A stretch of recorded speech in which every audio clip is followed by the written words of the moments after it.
আমরা যারা সুন্নি আমরা মদিনা মুনাওয়ারায় যাই। আমরা মদিনা মুনাওয়ারায় যাওয়ার পরে রাসূলুল্লাহর দরবারে যাই।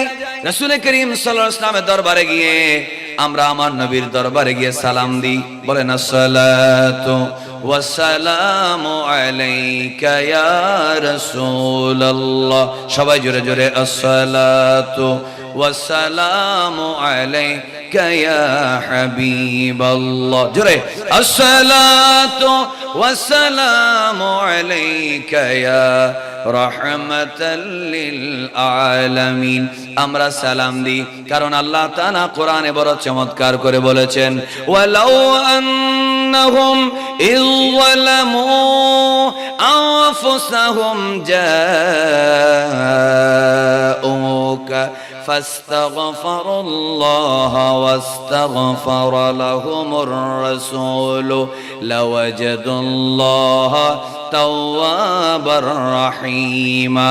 আল্লাহ রাব্বুল আলামিন বলেন, হে আমার বান্দারা, তুমি তোমার বাড়ি যেখানে হোক না কেন, তুমি মদিনার মানুষ হও অথবা মক্কার মানুষ হও, সারা পৃথিবীতে আমরা যারা বাংলাদেশের চট্টগ্রাম জেলায় পটিয়া থানার আশিয়া গ্রামে বসে ঈদে মিলাদুন্নবী মাহফিলে দরুদ শরীফ পড়ছি, আল্লাহ সবাইকে বলে নফসের উপরে যদি জুলুম করো, তুমি যদি গুনার পাহাড় যদি তোমার হয়ে যায়, 7 সাগরের পরিমাণ যদি তোমার গুনাহ হয়ে যায়, আমার আল্লাহ বলে, হাবিব গো আমি তাদেরকে বলে দিলাম তারা যেন গুনাহ লইয়া আপনি নবীজির রওজা পাকে হাজির হয়ে যায়।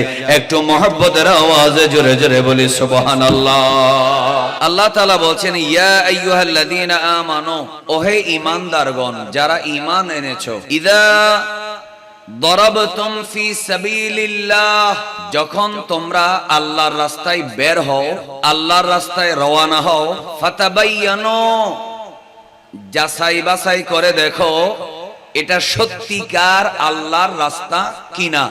আল্লাহ বলছেন, হে ঈমানদারগণ, আল্লাহর রাস্তায় যখন বের হবে তখন যাচাই বাছাই করবে।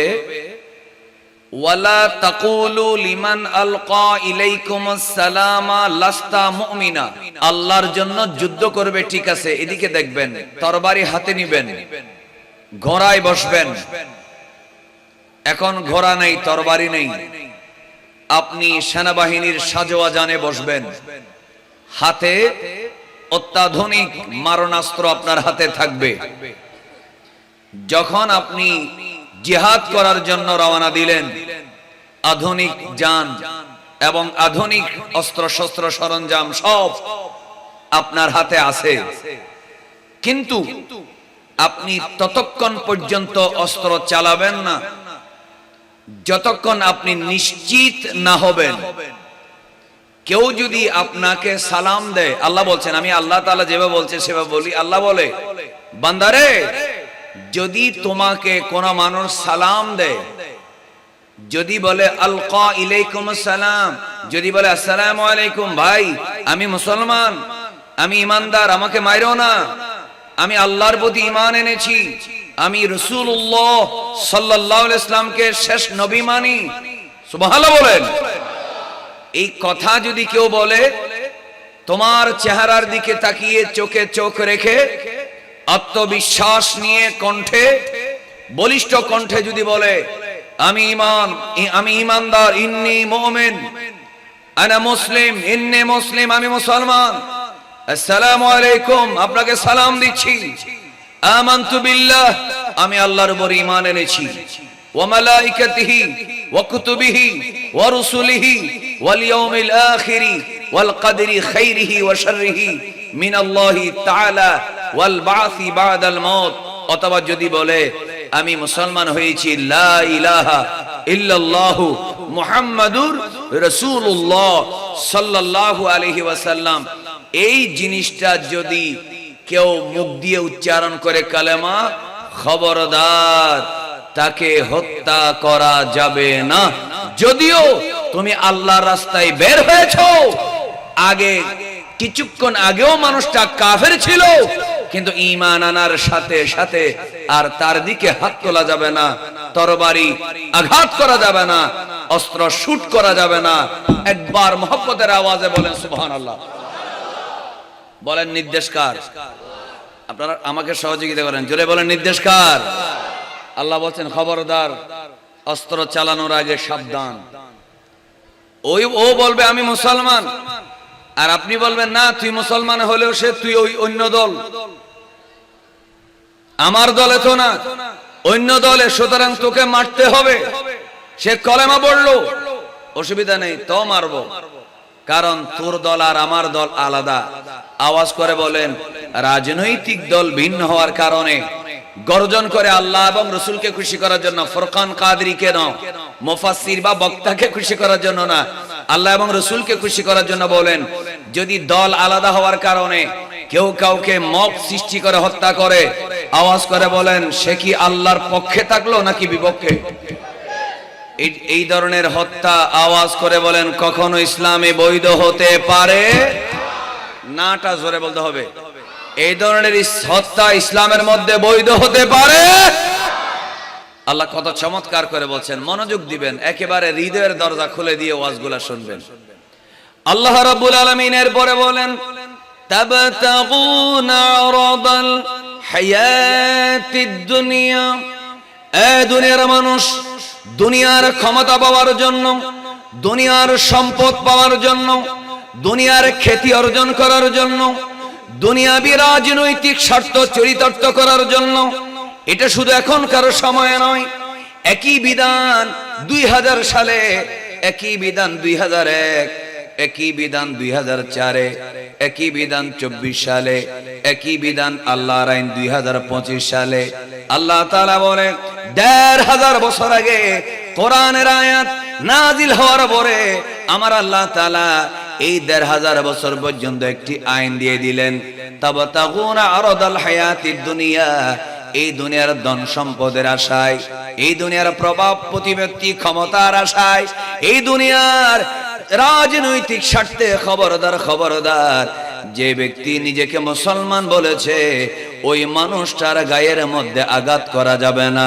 একবার প্রাণ খুলে জোরে জোরে বলি সুবহানাল্লাহ। এরপর আল্লাহ বলছেন, ফাইন্দাল্লাহি মাগানিমু কাসীরা, তুমি তাকে কেন মারবা?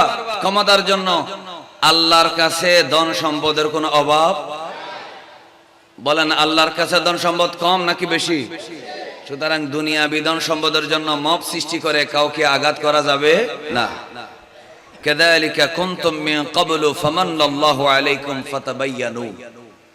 আল্লাহ বলে অনুরূপ ভাবে ইসলাম ধর্ম গ্রহণ করার আগে তো তোমাদের এই অভ্যাসটা ছিল, এখন কেন সেই চরিত্রটা প্রদর্শন করবে? এখন তো আল্লাহ ফামান্নাল্লাহু আলাইকুম ফাতাবায়ানু, আল্লাহ তো এখন তোমাদেরকে ইসলামের নিয়ামত দিয়েছেন, কোরআন দিয়েছেন, এখন তো তোমাদেরকে রাহমাতুল লিল আলামিন মুহাম্মাদুর রাসূলুল্লাহ সাল্লাল্লাহু আলাইহি ওয়াসাল্লামকে তোমাদের মধ্যে উপহার দিয়েছেন। আরেকবার জোরে বলেন মারহাবা। এজন্য বড় চমৎকার করে কবি নজরুল বলতেছেন, আজকে যত পাপী ও তাপী সব গুনাহের পেল মাফি, দুনিয়া হতে বেইনসাফি, বলেন দুনিয়া হতে বেইনসাফি, জুলুম নীল বিদায়, আয় রে সাগর।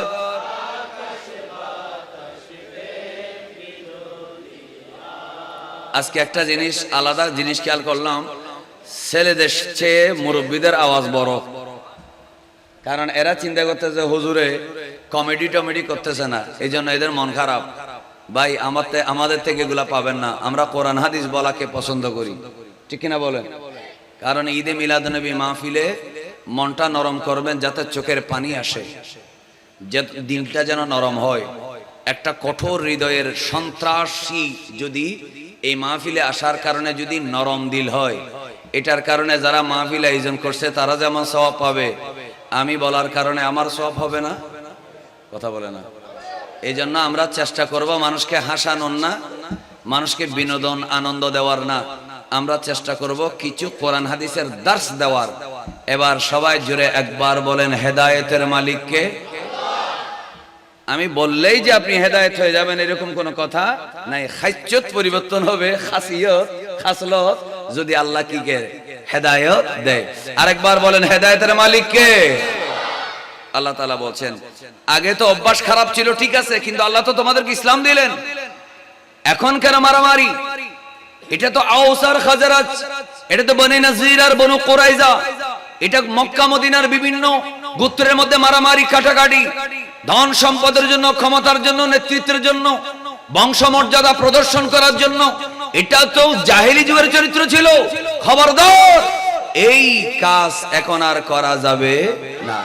এখন তোমাদেরকে রহমতুল লিল আলামিনের উম্মত বানাইছি, এখন তোমরা দয়া দিবা, ভালোবাসা দিবা, এমনকি যারা বিধর্মী তাদেরকেও মায়া মমতার মাধ্যমে ইসলামের দিকে টানবে। একটু মহব্বতের আওয়াজে বলবেন না সুবহানাল্লাহ? এজন্য কয়েকবার যারা আমার দয়াল নবীর উম্মত হওয়ার কারণে আমরা কি বেজার না খুশি? তো যারা যারা খুশি প্রাণ খুলে সবাই জোরে জোরে ইয়া রাসূলুল্লাহ, আর জোরে ইয়া রাসূলুল্লাহ,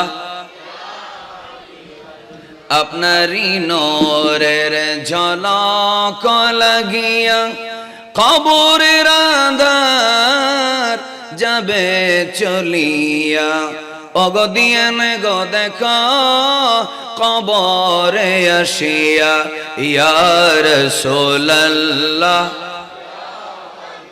একটা জবান বন্ধ রাখবেন না। যারা ঈদে মিলাদ নবী সাল্লাল্লাহু আলাইহি ওয়াসাল্লাম মাহফিল হওয়ার কারণে, আখিরি নবীর উম্মত হওয়ার কারণে যারা খুশি, সবাই গলা ছেড়ে জোরে জোরে বলি ইয়া রাসূলুল্লাহ, জোরে ইয়া রাসূলুল্লাহ।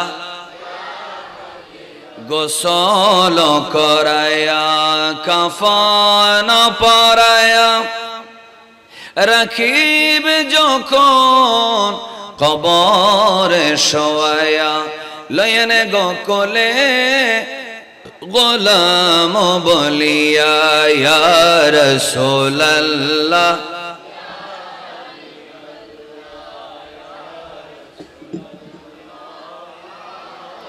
মোহাব্বতের আওয়াজে জোরে জোরে আল্লাহুম্মা সাল্লি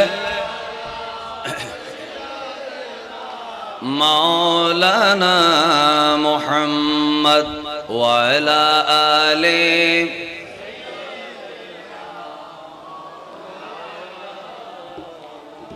এই আয়াতে আল্লাহ তাআলা বড় চমৎকার করে বললেন আগের খাসিয়ত পরিবর্তন করতে হবে, কারণ এখন তোমরা ইহুদি না, এখন তোমরা খ্রিস্টান না, এখন তোমরা আইয়ামে জাহেলিয়াতের আবু জেহেল আবু লাহাবের অনুসারী না, এখন তোমরা আখিরি নবী শ্রেষ্ঠ নবী রাহমাতুল লিল আলামিন বলেন না জান্নাতের মালিক মুহাম্মাদুর রাসূলুল্লাহ সাল্লাল্লাহু আলাইহি ওয়াসাল্লামের উম্মত। সুতরাং এখন আর ভাইয়ে ভাইয়ে মারামারি করা যাবে। এরপর আল্লাহ বলছেন ইন্নাল্লাহা কানা বিমা তা'মালুনা খাবীরা, তোমরা যা বলো সে ব্যাপারে আল্লাহ তাআলা সবকিছু ভালোভাবে অবগত। সুবহানাল্লাহ বলেন, তোমরা যা করো। এবার আসেন, এই যে কোরআনের সূরা নিসার 94 নম্বর আয়াত আমরা পড়লাম, এই আয়াতের তাফসিরে আল্লামা ইমাম ফখরুদ্দিন রাজি, মনে রাখবেন আমি এক মিনিট এই কথাটা বলি, বাংলাদেশে তাফসিরের মাহফিলের অভাব নেই। কথা বলেন, অভাব আছে? অনেক তাফসির মাহফিলে বসে মুফাসসিরে কোরআন নায়ক নায়িকার শরীরের বর্ণনা করে। জোরে বলেন আছে না নাই? অনেক অনেক তাফসির মাহফিলে বসে সিনেমার ডায়লগ বলা হয়। অনেক মাহফিলে জান্নাতি হুরদের তুলনা দিতে গিয়ে বিভিন্ন খারাপ মেয়েদের সাথে তুলনা দেয়। এগুলা হচ্ছে তাফসিরে মন গড়া। এগুলার কারণে মানুষ ফাসেক হয়, মানুষের তাকওয়া বাড়ে না। তাফসির করার সিস্টেম হলো হয়তো তাফসির করবেন তাফসিরুল কোরআন বিল কোরআন, হয়তো কোরআনের তাফসির করবেন কোরআন দিয়ে, না হলে তাফসিরুল কোরআন বিস সুন্নাহ, তাফসির করবেন হাদিস দিয়ে, আর না হলে তাফসির করবেন তাফসিরুল কোরআন বি আকওয়ালিস সাহাবা, সাহাবায়ে কেরামের কওল দিয়ে। সুবহানাল্লাহ বলেন না? এগুলা হচ্ছে তাফসির করার সিস্টেম। অথচ তাফসিরের নাম দিয়ে যা তা মন গড়া ব্যাখ্যা করে আল্লাহ এবং রাসূলের শানে বেয়াদবি করা হয় কি হয় না? আপনারা মনে হয় আমার কথায় রাগ করতেছেন। বাংলাদেশে ভণ্ড মুফাসসিরের কোনো অভাব আছে? নাই, আছে, কিন্তু এই ধরনের অনেক ধরনের মুফাসসির আছে। কিন্তু আমরা এই আয়াতটা আল্লামা ফখরুদ্দিন রাজির লিখিত 3টি শানে নজুল আমরা এখানে বলবো। নাম্বার 1, মিরদাস ইবনে নুহাইক নামক একজন লোক, তিনি ছিলেন আহলে ফাদাক। ফাদাক নামক জায়গার একজন অনুসারী। খেয়াল করবেন, ওই লোকটার টাকা পয়সার কোনো অভাব ছিল না। যুবকদের সবার নজর চাই, টাকা পয়সা বেশি থাকলে চোর ডাকাতের নজর একটু বেশি থাকে, ঠিক না বলেন?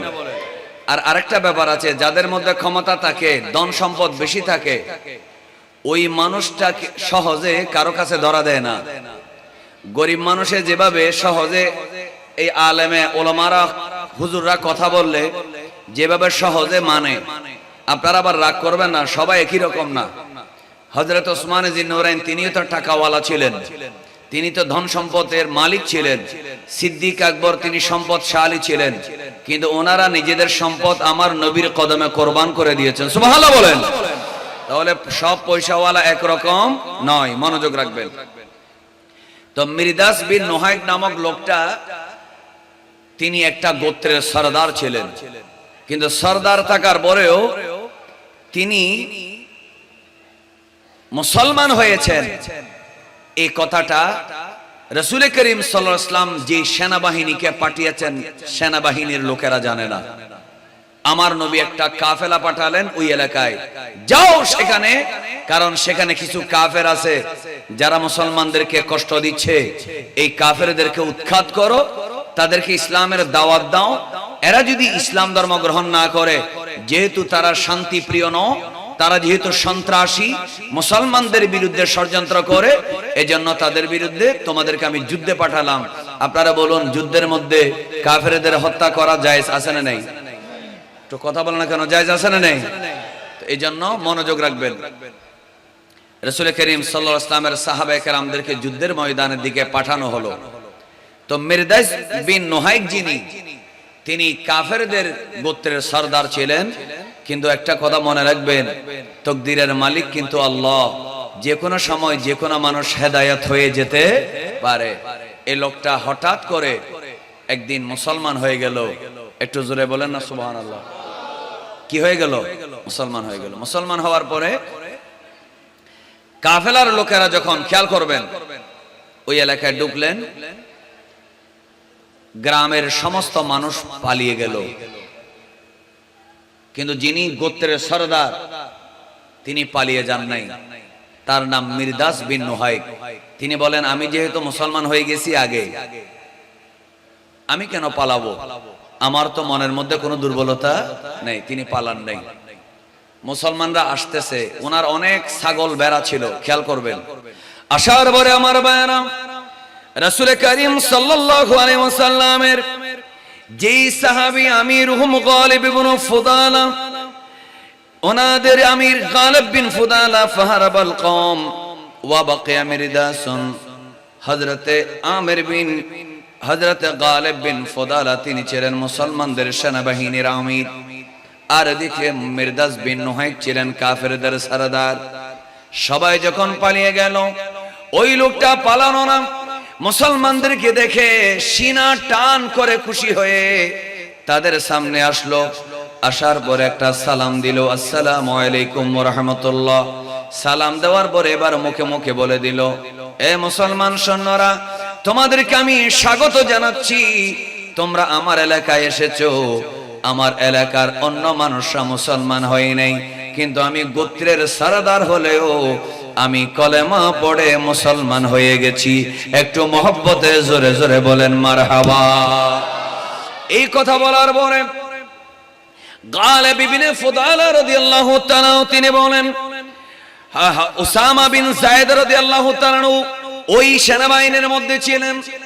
ওই উসামা বিন যায়েদ রাদিয়াল্লাহু তাআলা বলেন, এই লোকটা আমার হাত থেকে বাঁচার জন্য, আমার মায়ের থেকে বাঁচার জন্য মনে হয় আমার মুখে মুখে কলমা পড়তেছে, মুসলমান হয়ে গেছে বলে অভিনয় করতেছে।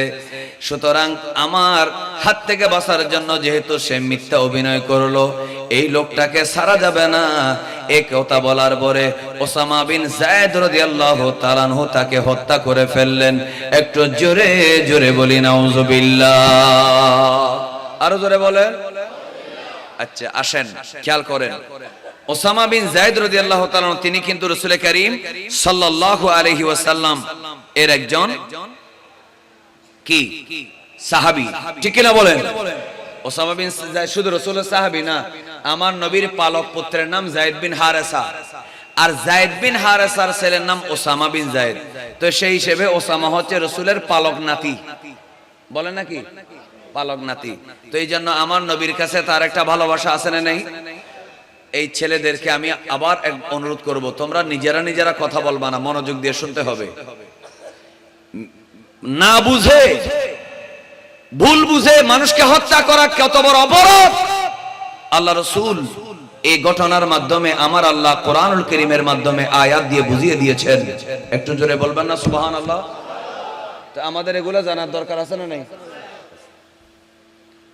হযরতে ওসামা বিন যায়েদ রাদিয়াল্লাহু তাআলা আনহু তাকে কি করে ফেলেন? হত্যা করে ফেললেন। হত্যা করার পরে এরা তার ছাগলগুলা নিয়ে, মিরদাস বিন নুহাইকের যে হাজার হাজার ছাগল এগুলা নিয়ে, কারণ মনে রাখবেন কাফের কোন মানুষকে যদি হত্যা করে, যুদ্ধের মাঠে কাউকে হত্যা করলে ওই কাফেরদের রেখে দেওয়া সম্পত্তিগুলো গনিমত, বলেন নাকি গনিমত, বাইতুল মাল না গনিমত। তো গনিমত গুলা দখল করা মুসলমানদের জন্য কি আছে? জায়েজ। এটা অন্য কোন ধর্মের মধ্যে জায়েজ ছিল না, এটা আল্লাহ তাআলা আমার নবীর উম্মতের জন্য জায়েজ করে দিয়েছেন। সুবহানাল্লাহ বলেন না? তো মুসলমানরা খুশি হয়ে গেল, মিরদাস বিন নুহাইককে হত্যা করা হয়েছে, অ্যাক্টিং করেছে, সে মুসলমান হয় নাই, সুতরাং তাকে মেরে ফেললাম, তার ছাগলগুলা নিয়ে আসলাম। এই কথাটা আমার নবীর দরবারে গিয়ে বলা হলো। রাসূল করিম সাল্লাল্লাহু আলাইহি ওয়াসাল্লামের দরবারে গিয়ে সাহাবায়ে কেরামদের মধ্যে কয়েকজনে বলল, ইয়া রাসূলুল্লাহ, ইয়া হাবিবাল্লাহ, মিরদাস ইবনে নুহাইক ওই এলাকার আহলে ফাদাকের মধ্যে একজন আমির ছিল, ওই আমিরটাকে আপনার পালক পুত্রের ছেলে ওসামা বিন যায়েদ রাদিয়াল্লাহু তাআলা আনহু, তিনি একজন আপনার সাহাবী, আবার নাতির মতো যাকে আপনি ভালোবাসেন। ইয়া রাসূলুল্লাহ, তিনি কলেমা পড়ার পরেও ওই লোকটাকে মেরে ফেলেছে। ও দাবি করেছে আমি মুসলমান, এরপরও তার যুক্তি তিনি মানেন নাই, তাকে হত্যা করে ফেলেছে। আল্লাহর নবী সরওয়ারে কায়নাত সাল্লাল্লাহু আলাইহি ওয়াসাল্লাম বললেন, তুমি অপেক্ষা করো, অপেক্ষা করতে দেরি, আমার আল্লাহ তাআলা কোরআনুল কারীমের সূরা নিসার ৯৪ নম্বর আয়াতটা নাজিল করে দিয়েছে। একটু মহব্বতের আওয়াজে বলি সুবহানাল্লাহ। দেখি একবার সবাই বলেন তো সুবহানাল্লাহ। আওয়াজ যদি একবারে মহব্বতে বলেন তাহলে আমি দুইবার আপনাদেরকে কষ্ট দেব না। ঘটনা হয় জমিনে, ফয়সালা আসে কোত্থেকে? আসমান থেকে। ফয়সালা যখন আসলো, খবরদার তার ছাগলগুলা পাবে, তার গনিমতগুলা দখল করবে, এই ইচ্ছায় তাকে হত্যা করেছো, আল্লাহ হুমকি দিচ্ছে। আসলে মনে রাখবেন, নবীর সাহাবী ওসামা বিন যায়েদ রাদিয়াল্লাহু তাআলা আনহুর মধ্যে লোভ ছিল না। আমার নবী বলেছেন কাফেরদের বিরুদ্ধে যুদ্ধ করতে, তিনি যুদ্ধ করতে গেছেন, কিন্তু সে যে অন্তর থেকে কলমা পড়লো নাকি মুখ থেকে কলমা পড়লো তিনি সেটা শিওর ছিলেন না। এজন্য না জেনে তিনি ভুল করে তাকে হত্যা করে ফেলেছেন। যখন কোরআনের আয়াত নাজিল হলো, তখন হযরতে ওসামা বিন যায়েদ রাদিয়াল্লাহু তাআলা, তিনি তো রাসূলের প্রিয় সাহাবী, বলেন ইয়া রাসূলুল্লাহ ইস্তাগফিরলি, আপনি একটু আমার কাছে আল্লাহর কাছে ক্ষমা চান। সবাই একটু সুন্নি ভাইরা বলেন তো দেখি, আমার নবী যদি কারো জন্য ক্ষমা চায়, আমার আল্লাহ তার গুনাহ মাফ করে কি করে না? সেই গ্যারান্টি আছে না নাই? সাথে সাথে আল্লাহ রাসূল সাল্লাল্লাহু আলাইহি ওয়াসাল্লামকে যখন বলল ইয়া রাসূলুল্লাহ ইস্তাগফিরলি, আমার জন্য ক্ষমা চান, কারণ মনে রাখবেন আল্লাহ কোরআনে আরেকটা আয়াতে বড় চমৎকার করে বলে দিয়েছেন। আমার ভাইরা মনোযোগ, আমরা যারা সুন্নি, আমরা মদিনা মুনাওয়ারায় যাই, আমরা মদিনা মুনাওয়ারায় যাওয়ার পরে রাসূলুল্লাহর দরবারে যাই। রাসূল করিম সাল্লাল্লাহু আলাইহি ওয়াসাল্লামের দরবারে গিয়ে আমরা আমার নবীর দরবারে গিয়ে সালাম দিই। বলেন আসসালাতু ওয়াসসালামু আলাইকা ইয়া রাসূলুল্লাহ। সবাই জোরে জোরে আসসালাতু ওয়াসসালামু আলাইকা ইয়া হাবিবাল্লাহ। জোরে আসসালাতু ওয়াসসালামু আলাইকা ইয়া রাহমাতাল লিল আলামিন। আমরা সালাম দিই কারণ আল্লাহ তাআলা কোরআনে বড় চমৎকার করে বলেছেন, ওয়ালাউ আন্নাহুম ইয যালামু আনফুসাহুম জাউকা ফাস্তাগফিরুল্লাহ ওয়াস্তাগফার লাহুমুর রাসূল লাওয়াজাদুল্লাহ তাওয়াবার রহিমা। আল্লাহ রাব্বুল আলামিন বলেন, হে আমার বান্দারা, তুমি তোমার বাড়ি যেখানে হোক না কেন, তুমি মদিনার মানুষ হও অথবা মক্কার মানুষ হও, সারা পৃথিবীতে আমরা যারা বাংলাদেশের চট্টগ্রাম জেলায় পটিয়া থানার আশিয়া গ্রামে বসে ঈদে মিলাদুন্নবী মাহফিলে দরুদ শরীফ পড়ছি, আল্লাহ সবাইকে বলে, নফসের উপরে যদি জুলুম করো, তুমি যদি গুনার পাহাড় যদি তোমার হয়ে যায়, 7 সাগরের পরিমাণ যদি তোমার গুনাহ হয়ে যায়, আমার আল্লাহ বলে, হাবিব গো, আমি তাদেরকে বলে দিলাম, তারা যেন গুনাহ লইয়া আপনি নবীজির রওজা পাকে হাজির হয়ে যায়। একটু মহব্বতের আওয়াজে জোরে জোরে বলি সুবহানাল্লাহ। আরো জোরে বলেন, বলেন সবাই দেখি আওয়াজ করে, আমার নবীর দরবারে গেলে গুনাহ মাফের গ্যারান্টি আছে না নাই? এত আস্তে বললে হবে না, বলেন না, আমার নবীর দরবারে গেলে গুনাহ মাফের গ্যারান্টি আছে। আল্লাহ আমাদের সবাইকে নবীদের দরবারে মদিনা মুনাওয়ারায় হাজিরে দেওয়ার তৌফিক দেন। আরো জোরে আরেকবার বলেন, জীবনে হবে কি আপনার দিদার। ইয়া রাসূলুল্লাহ এমন ভাবে বলবেন যেন আপনি আমার নবীর সামনে আছেন। জোরে বলেন ঠিক না? দেখি ইয়া রাসূলুল্লাহ কেমন ভাবে বলতে পারেন, জীবনে হবে কি আপনার দিদার, এ আশায় রয়েছি আমরা গুনাহগার। জগতে যেদিকে তাকাই দরদি আর তো কেহ নাই, জগতে যেদিকে তাকাই দরদি আর তো কেহ নাই, আপনি যে দোনো জাহানের সরদার।